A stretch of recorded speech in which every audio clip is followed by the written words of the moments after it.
That's right. It even speaks about how Man City is also a season when, given the fact that they drew with Southampton.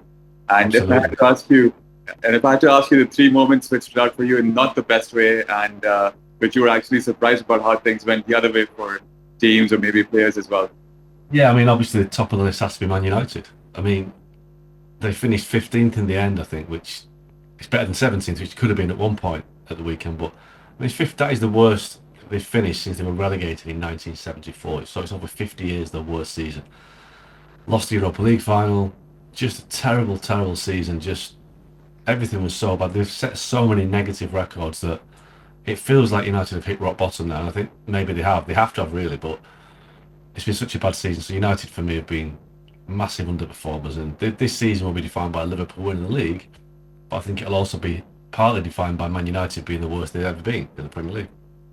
So the second one I've gone for Tottenham, even though they even though they won the Europa League, the first trophy in 2008, they finished 17th, which is one place above the relegation zone.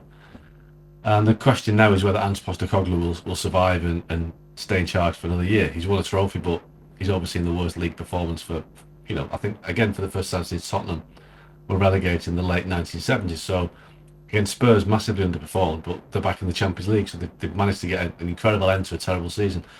And the final one is Man City because, Man City finished third, but they haven't won a trophy.